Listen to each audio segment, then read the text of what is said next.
This week on a very special episode of The Big Show, we lost a giant earlier this week with the passing of legendary singer, actor, and activist Harry Belafonte.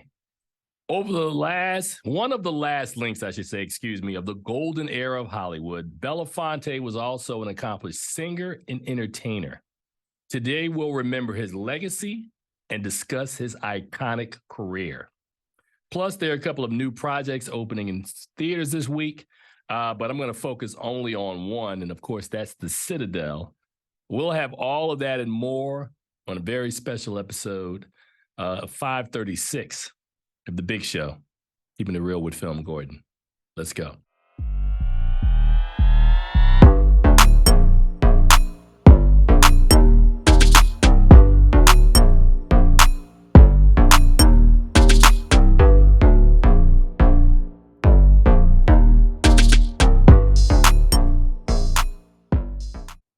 All right, and welcome to really a very special episode of The Big Show, keeping it real with FilmGordon. I am Tim Gordon, and as you notice, there's really nobody else here with me this weekend.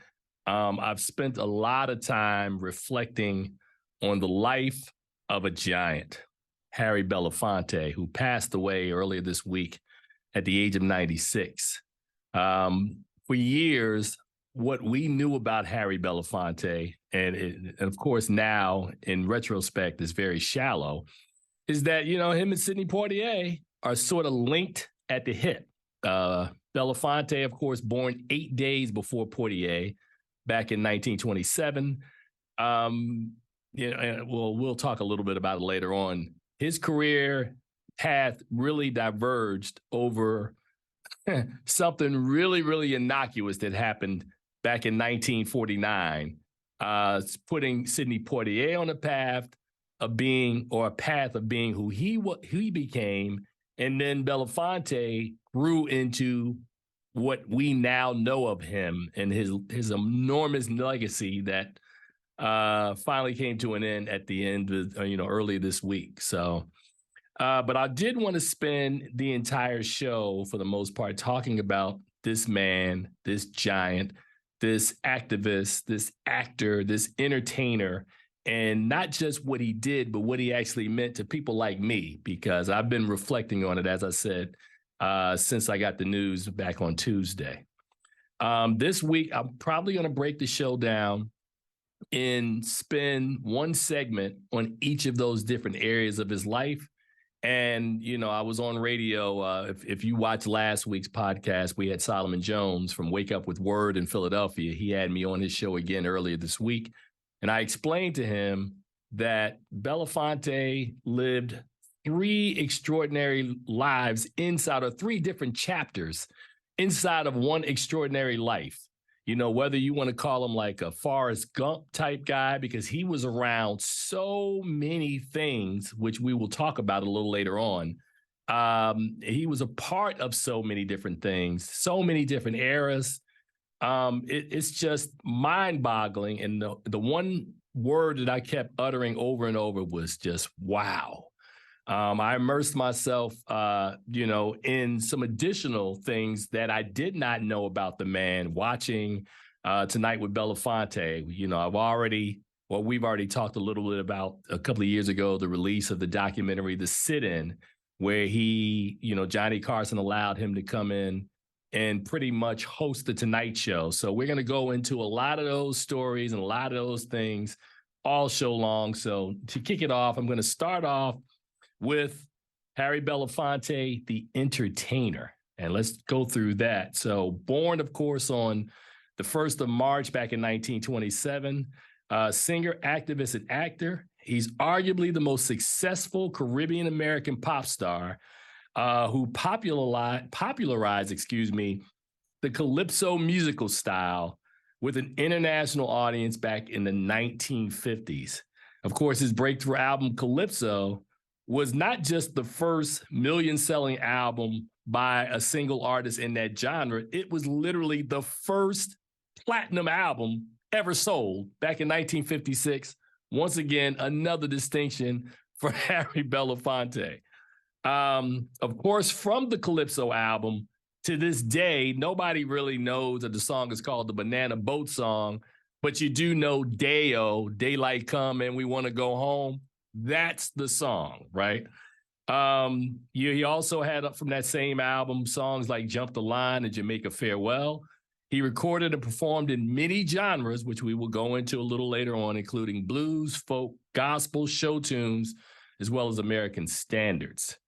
Now, Belafonte, again, when I talk about this otherworldly ability that he's so connected to so many different people, he started his career as a club singer in New York, you know, when he was pursuing paying for acting. And we'll talk a little bit about his acting later on in the show, but he was taking these, taking these gigs as a singer. And the very first time he appeared in front of an audience, he was backed by the Charlie Parker Band, right? So people who don't know who Charlie Parker is, there was a movie called Bird. He was a, huge instrument, huge influential jazz artist from like the 40s and 50s. Charlie Parker's band, which backed Harry Belafonte in his first gig, was Parker, Max Roach, Miles Davis, among others. Belafonte launched his recording career back in 1949, but began singing folk music, learning his material largely through the Library of Congress American Folk Songs Archive. And he soon made his debut at the legendary jazz club, the Village Vanguard, back in the 50s. Signed a contract with RCA Victor in 1953, recorded for them regularly until 1974. So he, and we talk about these different careers, him being a singer, him being an activist, him being an actor. It seemed almost as if Belafonte was everywhere, everything, all at once. No pun intended. He also performed during the Rat Pack era in Las Vegas, which would have been the early 1960s. And his first widely released single, which went on to become his signature audience participation song in virtually all of his live performances, was Matilda, which he recorded back in 1953. Now, a lot of what I'm going to talk about today, thanks to the wizardry of our technology and YouTube, you can just Google Harry Belafonte, and a lot of the stuff that I'm telling you about, not only will you read it, but you can actually watch it, which I think is absolutely genius. And as an aside, and I'll talk about this in a second, there was a television special that was produced in the early 1960s that I heard about, but never could find anything on it, any audio, any video. And I just found out with the passing of Mr. Belafonte that the Strolling 20s will be debuting on YouTube. And they told me yesterday, I think, or maybe a couple of days ago, it was coming in 4 days. So that would put it at either tomorrow, Saturday, Sunday, sometime this weekend. If you Google the Strolling 20s, and of course, it's Sidney Poitier, Harry Belafonte, Duke Ellington, Sammy Davis Jr. There's so many luminaries in this television special. George Kirby, a lot of these guys. I'm eager to see this because I've read about it and heard about how important it was during that time period. I don't know of anybody that's in my peer group that's ever seen it, but I'm looking forward to checking it out. And I think that Harry Belafonte may be the host of Strolling 20s. But again, that's another gift that's left behind for us to kind of marvel at his work. It'll be on YouTube sometime, as I said, over this weekend. Now, his breakthrough album, as I talked about earlier, Calypso, was the first LP in the world to sell 1 million albums. So before 1956 and before Calypso, there was no such thing as a platinum album until Harry Belafonte made this album. And in addition to it being the first platinum album here, first 1 million seller here in America, it also was the first million-selling album ever in England as well. Now, to this day, the album is number 4 on Billboard's Top 100 list for having spent 31 weeks, almost over a half a year, at number 1, 58 weeks in the top 10, and 99 weeks on the U.S. chart.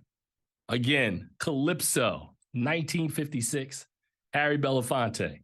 Amazing.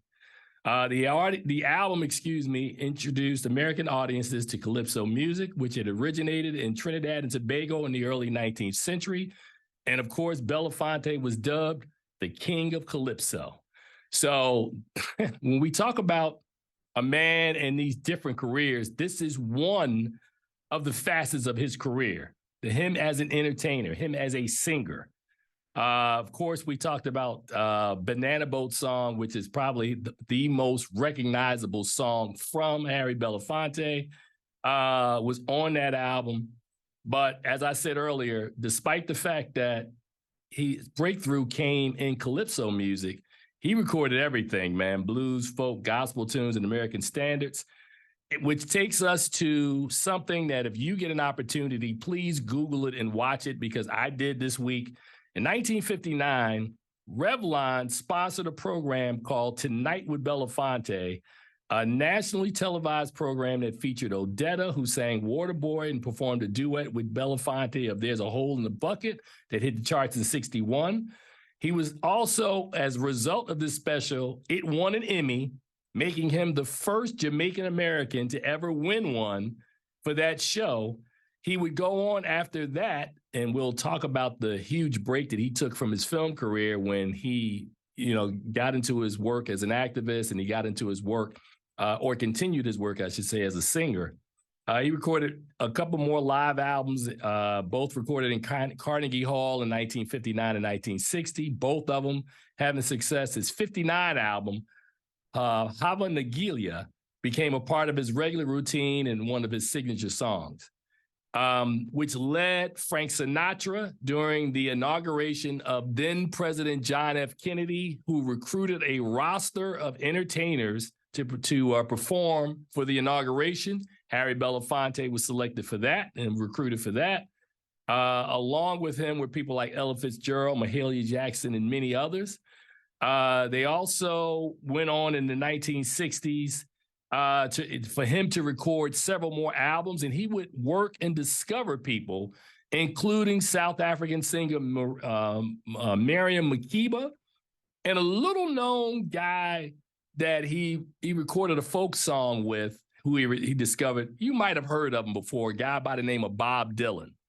So Harry Belafonte is, again, super connected, and it's the one constant that I kept finding as I was doing the research to dive deeper into his legacy. And I will admit, I was very much steeped in understanding him as an actor. I knew what he had done as an actor, not so much about his recording career and his career as an entertainer, and definitely not as much as I discovered about his career as an activist.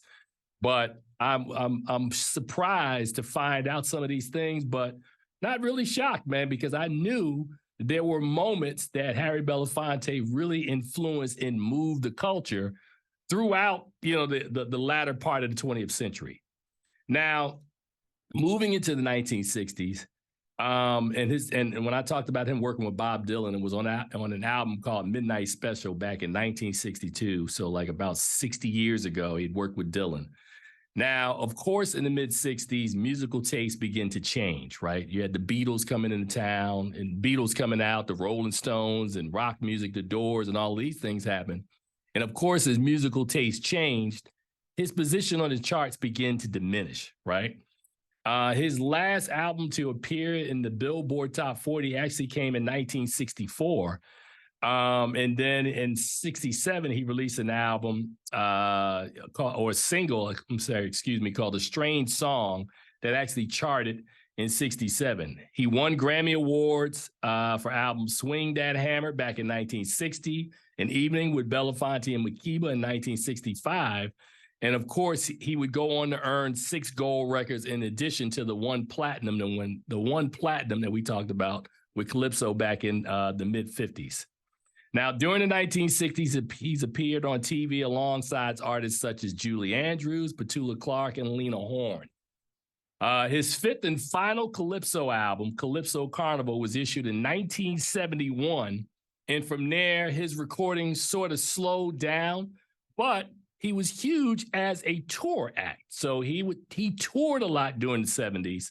appearing and, doing concerts, in Japan, Europe, and Cuba.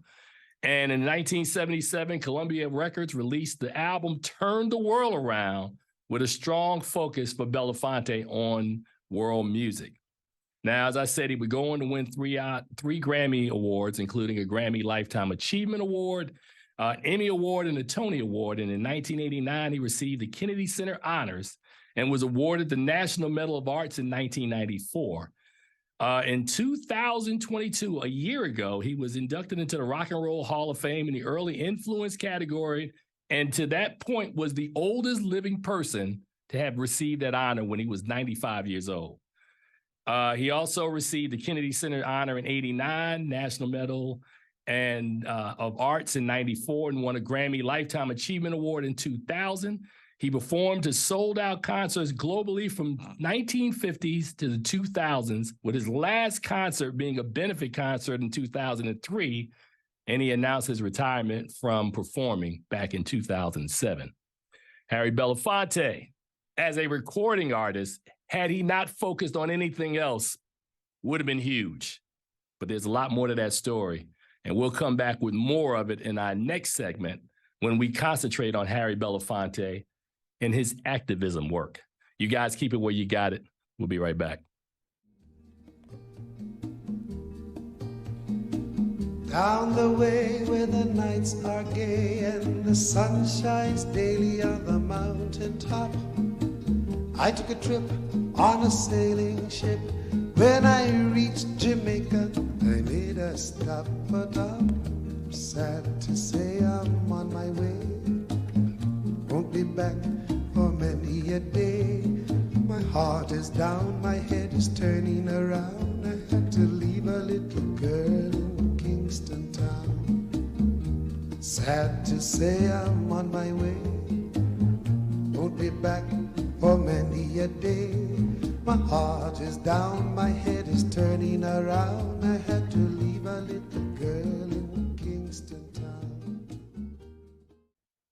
All right, and welcome back to Keeping It Real with Film Gordon. I am Tim Gordon, and today, as you can see, and I said it at the top of the show, we're going solo for a very special show to honor the life and legacy of the late, great Harry Belafonte, who passed away earlier this week at the age of 96 years old, leaving behind a legacy that is huge, enormous. And I know we say that a lot, but as you just heard in the earlier segment, when we talked about his impact in music, so now we're going to turn the tables to his impact as an activist. And there is so much ground to cover, and we're going to try to get through as much of this as possible. Harry Belafonte, considered actor, singer, and activist. Sound familiar? Paul Robeson, a mentor, who was also a close confidant of Martin Luther King Jr. during the Civil Rights Movement in the 1950s and 1960s. As he later recalled, Paul Robeson had been my first great formative influence. You may say he gave me my backbone. Martin Luther King was second. He nourished my soul. Now, throughout his career, Harry Belafonte was an advocate for political and humanitarian causes, such as the anti-apartheid movement, as well as USA for Africa. And from 1987 until his death, he was a UNCF Goodwill Ambassador. UNICF. Damn, my apologies. Damn, Shane's just smiling. He was a UNICEF Global Ambassador. My apologies. He was also a vocal critic of the policies of the Bush administration, and he also acted as the ACLU Celebrity Ambassador for juvenile justice issues.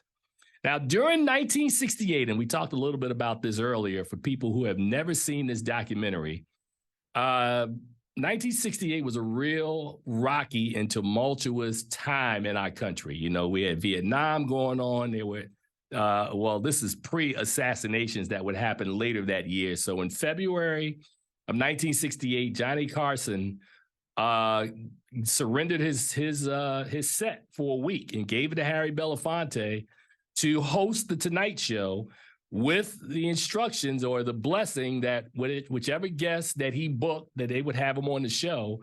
And of course, he had a star-studded lineup of some of the most important political and social and cultural figures of that time on during that week. His guests included Dr. Martin Luther King Jr. and Bobby Kennedy. Months before they were both assassinated. All of this is captured in the documentary The Sit-In by director Yoruba Richin and producer Joan Walsh, who revisit that historic week. And a lot of that stuff, I think The Sit-In is on Peacock right now. You can check it out. I saw that documentary several years ago when it debuted at Sundance. An amazing piece of, an amazing document that is left behind. And one of the things that cements his legacy as an artist who used this platform to really try to help people at every turn, at every opportunity. Harry Belafonte used his platform. In addition to that, he is said to have married politics and pop culture. His political beliefs were greatly inspired, of course, by Robeson, who we talked about earlier, who mentored him. And Robeson opposed not only racial justice in the United States, but also Western colonialism in Africa. Belafonte, as a result of that, refused to perform in the American South from 1954 until 1961. No concerts, no nothing. We talked about him working to get then President John F. Kennedy elected, then would later perform during the inauguration. And he also was a supporter, of course, because of the civil rights of LBJ, Lyndon Baines Johnson, who became president after John F. Kennedy.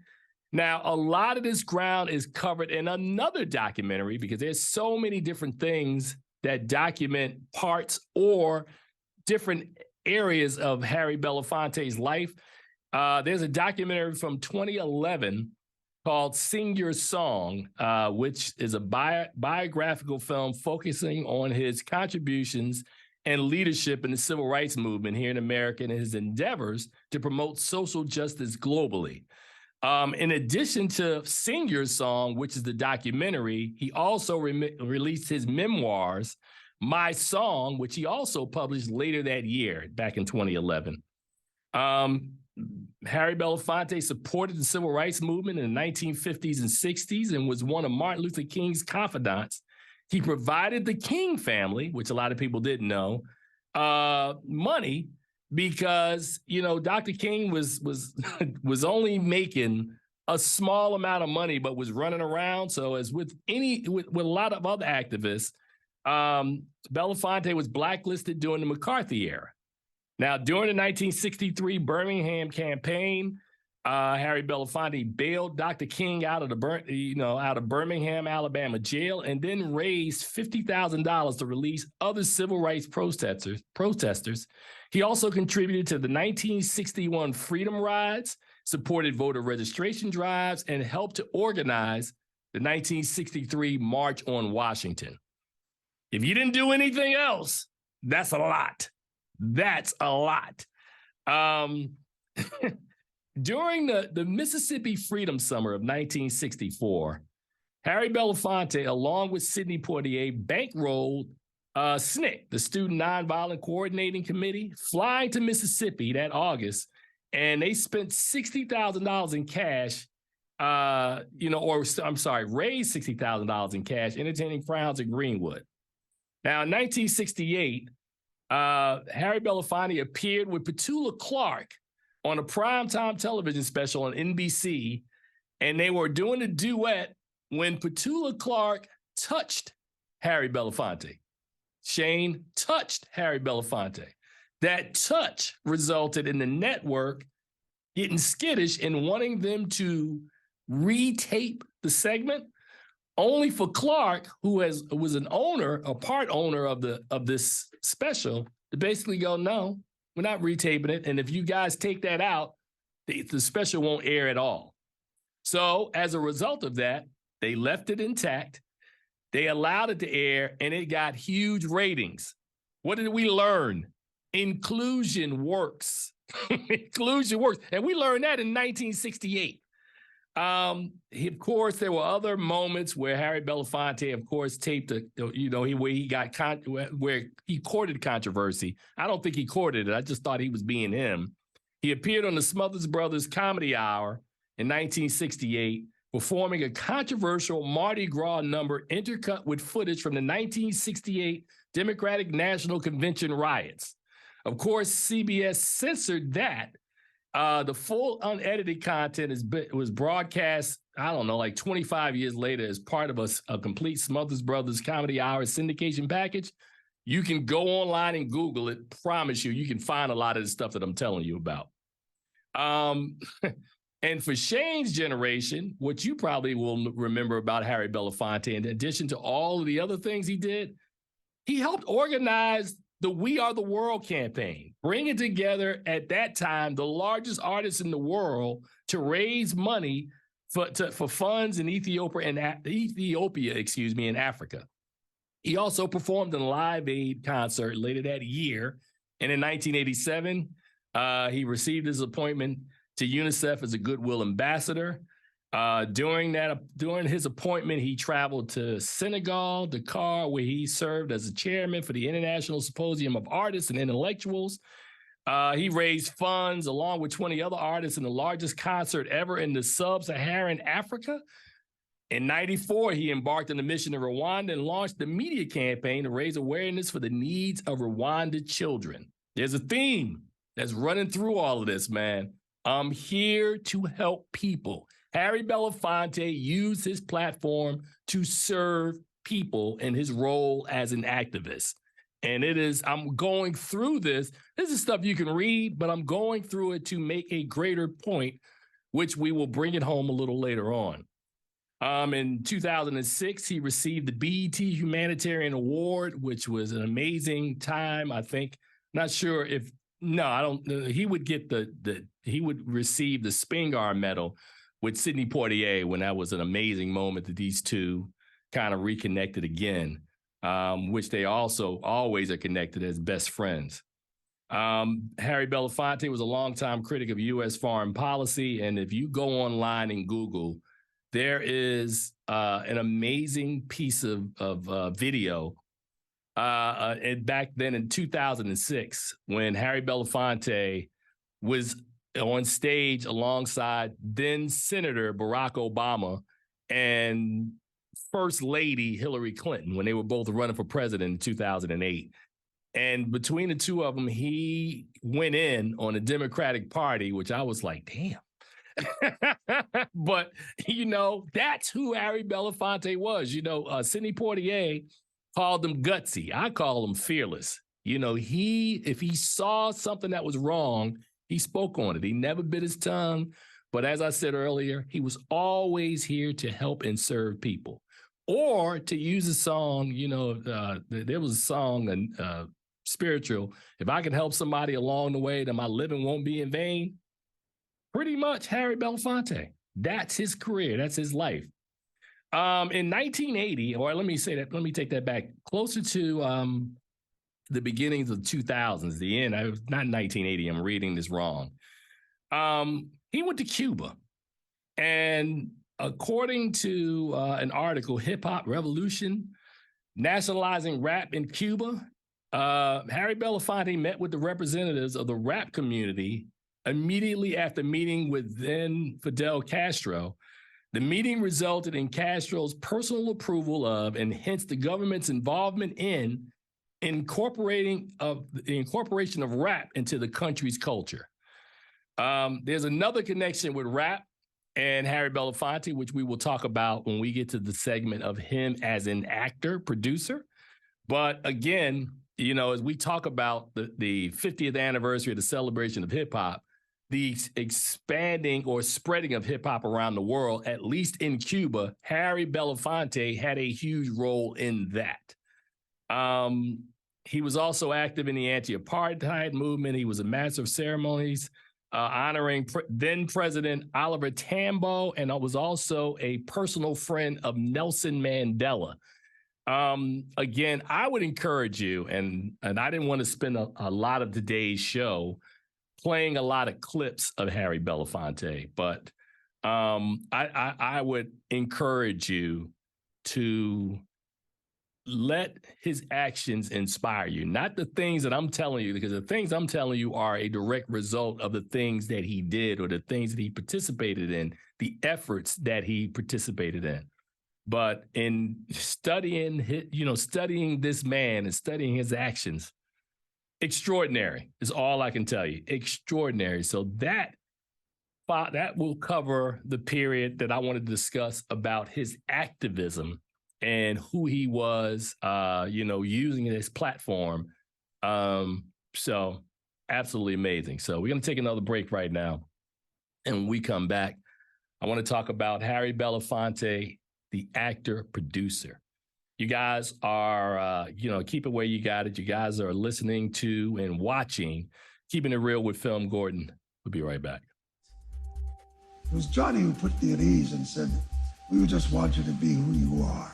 I said, in order to be who I am, I'd have to have guests on that share some of my beliefs. He agreed to that condition with the understanding that the network had the right to say no to anybody, but they wanted me to submit my list.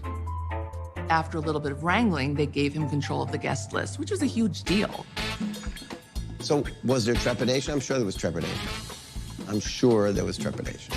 And who knows what's going to happen? Is he going to have, a mix of people on? Is it going to be black people and white people? Does he have restrictions?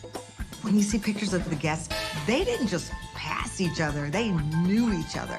So I envision Mr. Belafonte making half those calls himself, saying, hey, I need you to come on by here and do this show. So he was probably his booker and the host of the show.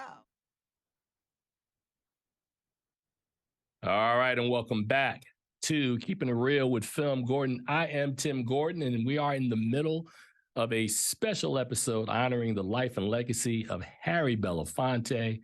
And in this segment, I want to talk about Harry Belafonte as an actor because there's a lot of stuff that I want to cover here, a lot of ground. As you guys have heard me say here, back in and we've said it before when we talked about Sidney Poitier, but we will talk about it from Harry Belafonte's standpoint now. Back in 1946, when Harry Belafonte and Sidney Poitier, along with people like Marlon Brando, Tony Curtis, Walter Matthau, B. Arthur, all were performing with the American Negro Theater. You heard that right, the American Negro Theater. And during this, there was a production where Harry Belafonte was the lead and Sidney Poitier was his understudy. Now, during this time period, Harry Belafonte was working as a janitor's assistant, and his friend Sidney Poitier was working as a dishwasher. This one particular night, there was a person who was a garbage man who couldn't pick up his shift. And rather than quit his job and file for unemployment, Harry Belafonte went out to pick up garbage. That night, his understudy, Sidney Poitier, took his part, went on stage, performed admirably, and a talent scout from New York was there, saw him, and that event launched what became Sidney Poitier's career, as I like to call him, the foundation of being the first African-American lead in motion pictures back in 1950 with the release of No Way Out. But for Harry Belafonte, he also went along and began acting, making his debut 3 years later in 1953 opposite Dorothy Dandridge in Bright Road. But his big break would come the following year in Otto Preminger's adaptation of Carmen, which we now know as Carmen Jones, again with Dorothy Dandridge. And, Harry Belafonte went on and had a really interesting career being cast in films like Island in the Sun in 1957, and then in 1959, starring in and producing the film Odds Against Tomorrow, directed by Robert Wise, which he plays a bank robber uncomfortably teamed with a racist partner played by Robert Ryan. He also co-starred in the film The World of Flesh and the Devil back in 1959, but once again, they tried to team him up with Dorothy Dandridge in Porgy and Bess. Harry Belafonte found the role demeaning, turned it down, and his best friend, Sidney Poitier, was like, actually, Poitier took the role. He objected to it too, and I think we've talked about that on the show, that he wanted to be in the Defiant Ones, and as a condition of them letting him star in that, he had to play the lead in Porgy and Bess. So it was a film that really nobody wanted to be in, but again, these two men are always connected in some way. Now, dissatisfied with the roles that were offered to him during the 1960s, Harry Belafonte just sat out. So all that work we talked about earlier, when he was singing and performing and recording albums, or all the work that he was doing as an activist on television and some of the things that he was doing as a part of the civil rights movement, that's what took up his time during the 1960s when he didn't appear in any films, right? He would come back with his first film back in 1970, a small little independent film called The Angel Levine. If you haven't seen that movie, you should check it out. Oh, Charles is here. All right, cool.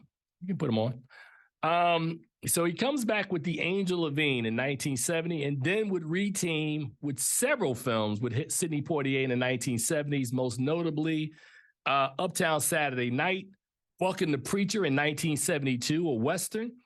He also produced the next decade, and we talked about that hip-hop connection, where we talked about Belafonte helping to expand hip-hop in Cuba.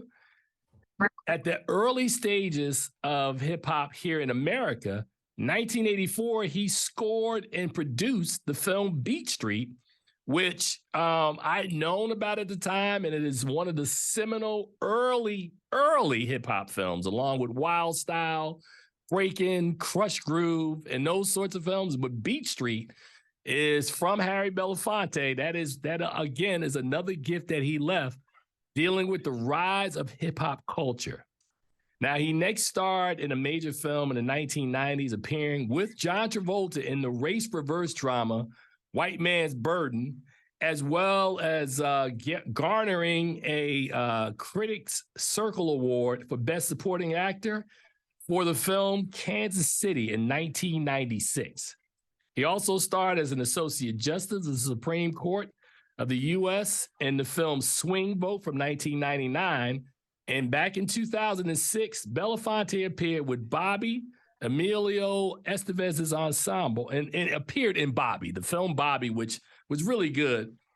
He played a guy by the name of Nelson, who was a friend of an employee of the Ambassador Hotel, played by Anthony Hopkins.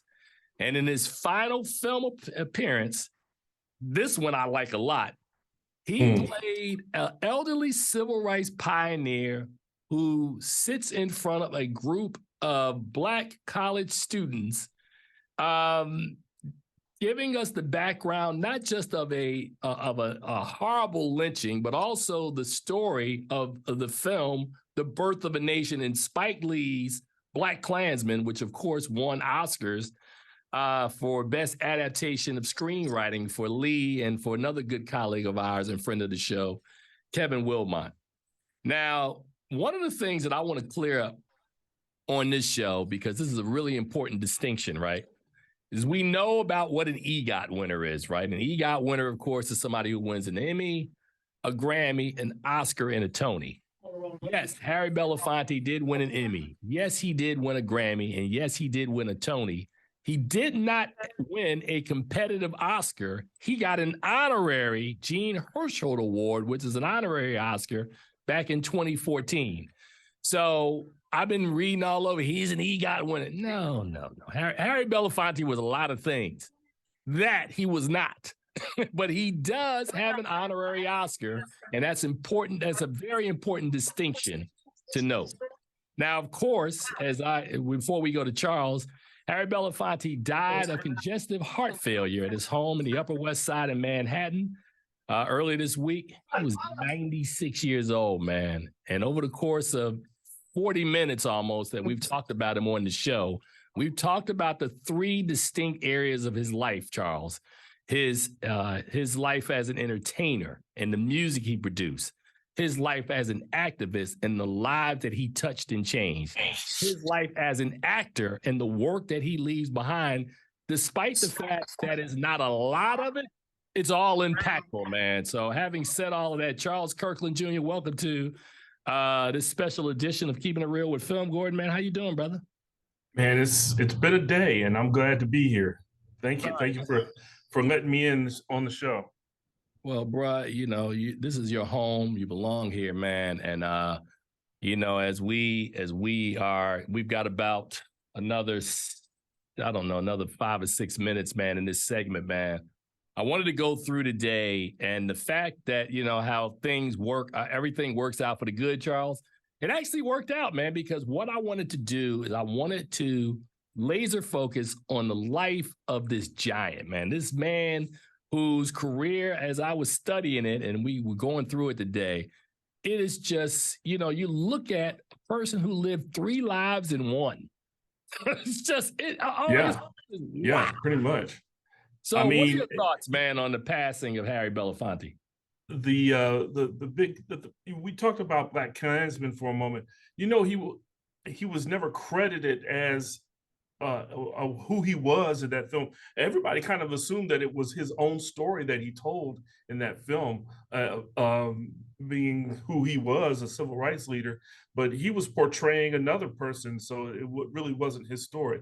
But just seeing him on the screen and sharing that story was so powerful. It was very impactful to the film. And like you said, it could have been his story. He could have had some input into that story that he told, because he lived that civil rights movement. I mean, you like I said, he's been everywhere. He's done everything. I know you talked about his EGOT status, which is, a fake EGOT, because he doesn't really, like you said, has the honorary Oscar. He didn't win an Oscar, but right. I mean, stage, screen, activism, the man did it all, and it was a powerful figure for the entirety of his life. And you don't really see too many people who have been in that struggle as long as and as well as he did. Well, one of the things that I wanted to go back to, which it was, all the films that Harry Belafonte did, right? I've seen them all, right? The one film that he did, which is actually a film that, I used to do a series at my church called Uptown Saturday Night, where I would every month curate a film. Charles has been there. Curate the film, and I would introduce it, and then after the film played, I'd have a Q&A with folks who were there, and we normally not just had members of my church, but it would be from all the surrounding churches in Columbia would come out to it. And one of the films that we show was a film called The Angel Levine, which I never put these two things together, that him and Sidney Poitier were best friends, right? Had been best friends since 1946. And when Harry Belafonte came back, The Angel Levine was a story of a Jewish man, older Jewish tailor, I think, whose wife was sick, right?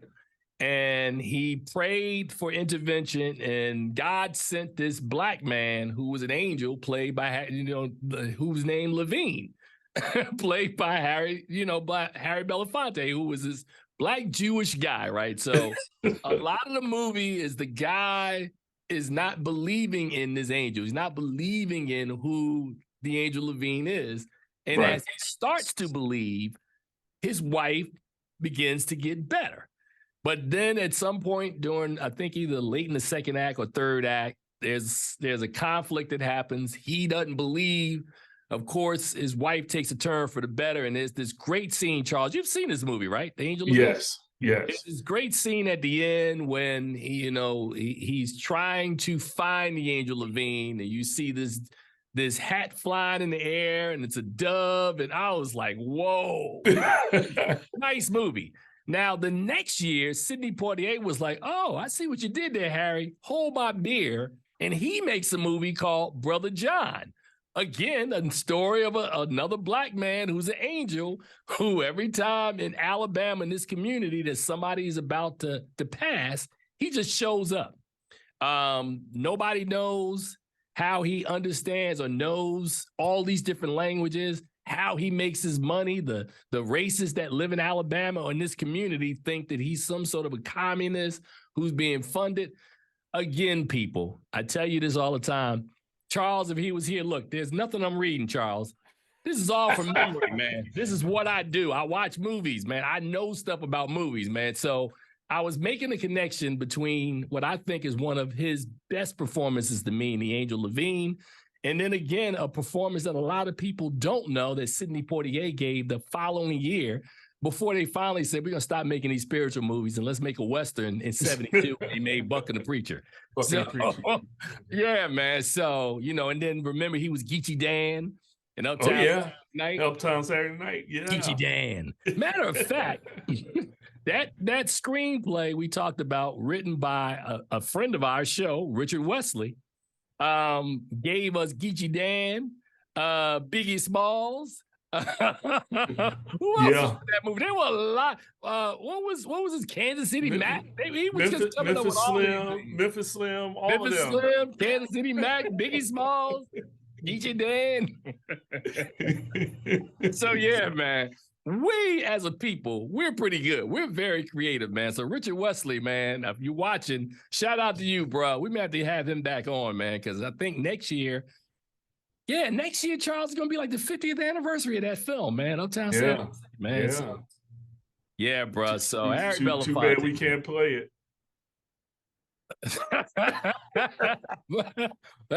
Well, maybe we can, man. Maybe we can, brother. I got some tricks up my sleeve. What Charles is referencing is that, of course, he is the features programmer, and I'm the festival director, of course, of the Light Reel Film Festival, which is going to be coming to DC June the 8th through the 10th. It's hybrid. So for all you people watching out of town, pump your brakes on buying tickets, man, because I've already had that conversation. Man, I got to get my tickets. Hey.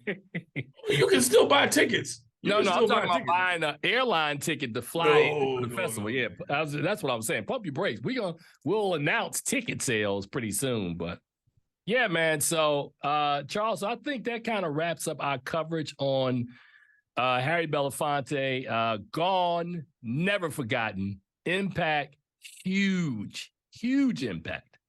I wonder what the Orioles were going to do, because I don't know about other baseball stadiums, but as a rallying cry, they play the Day-O from the Banana Boat song, and so I wondered if they were doing anything special, but you know. All right, well, that's a good one. All right, so we're going to take a break right now, and we come back on the other side. It's going to be time to review movies, and of course, thank God Charles Kirkland showed up, because, man, I didn't see anything this week. I was occupied. We'll have all that and more when we come back on the other side. Keep it where you got it. You're watching Keeping It Real with FilmGordon. We'll be right back.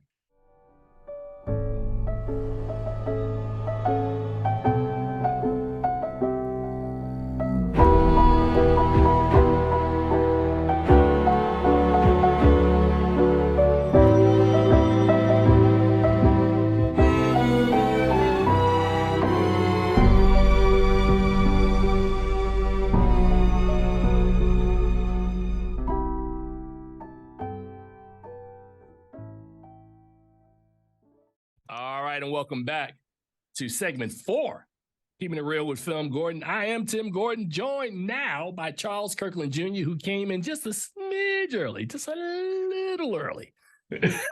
Charles, you know, there are 3 films in theaters or 3 films that we need to review this week. And I'm going to be transparent and say I've seen one. So this is going to be the Charles Kirkland hour here. Up first is a film called a coming-of-age period drama called Are You There, God? It's Me, Margaret, based on the 6th grader Margaret Simon and her family who moved from New York City to the suburbs of New Jersey.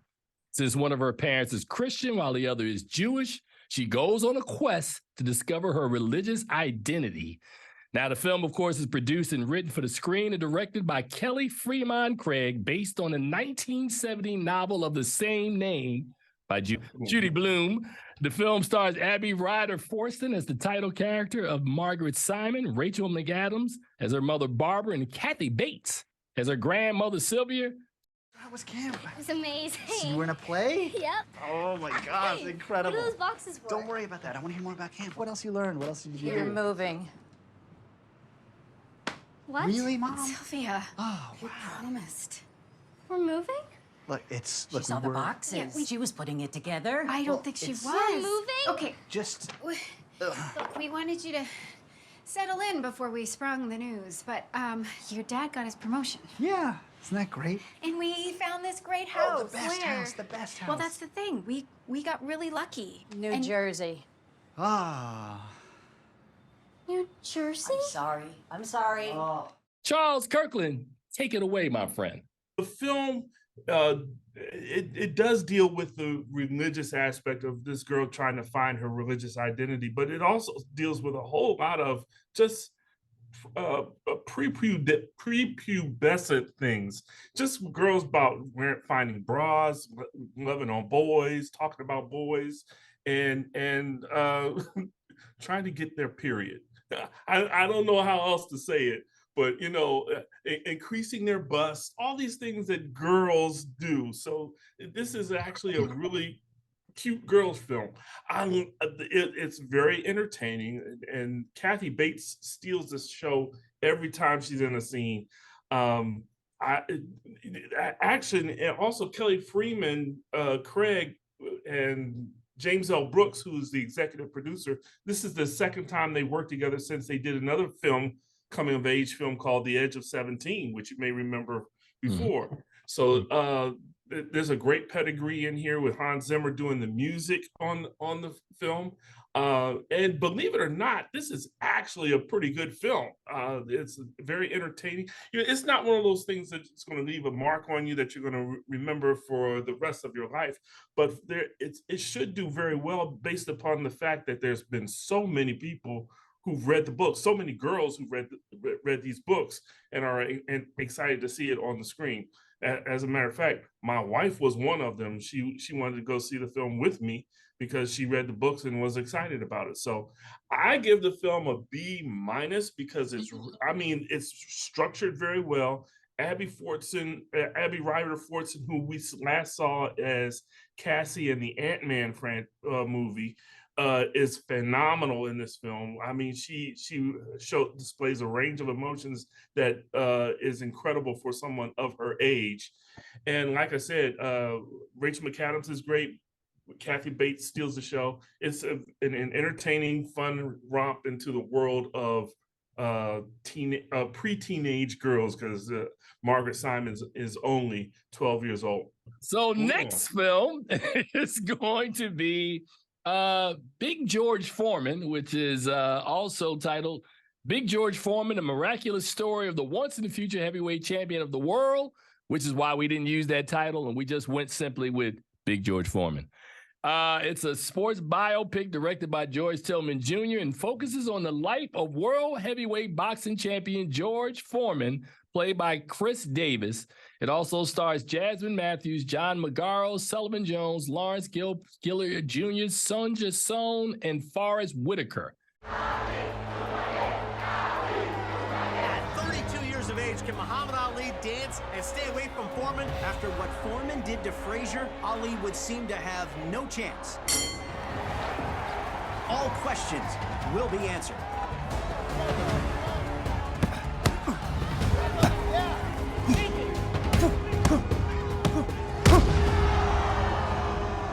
That's all you got, George? Come on.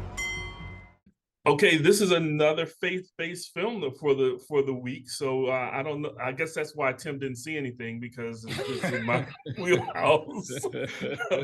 But again, it's interesting. It's not as good as Are You There, God? It's Me, Margaret. It's not as entertaining.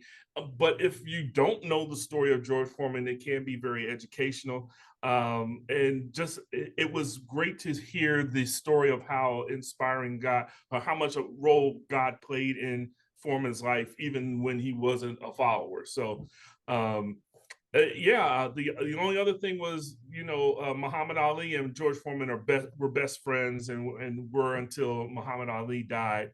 And so that was the one thing that they brought out in the film, that they were, well, I wouldn't say best friends, they were good friends. Okay, that was like, word. So on the scale, I gave Big George Foreman a C+. All right, that's good. All right, and to what I would think is the best project of the weekend, I'm just being a little biased because it's the only one I saw. Amazon Prime tomorrow is releasing The Citadel, a $300 million series. All right. I'm going to say that one more time. And as I say, it's $300 million. Charles and I are going to see Guardians of the Galaxy Chapter 3 tonight. That movie didn't cost $300 million. Neither did Black Panther, neither like $300 million for a series is a lot of money. So this is an action-packed spy series with a compelling emotional center and an expansive and groundbreaking global event comprising a mothership series and several local language satellite series. It includes spin-offs set in the Italian Alps, India, Spain, and Mexico. And it's a sci-fi action thriller created by David Weil for Amazon Prime with the Russo brothers from Marvel acting as executive producers. It stars Richard Madden and, am I pronouncing that name correctly? Priyanka Chopra Jones as Citadel agents Mason Kane and Nadia Sen. Mason Kane, top spy, hot stuff.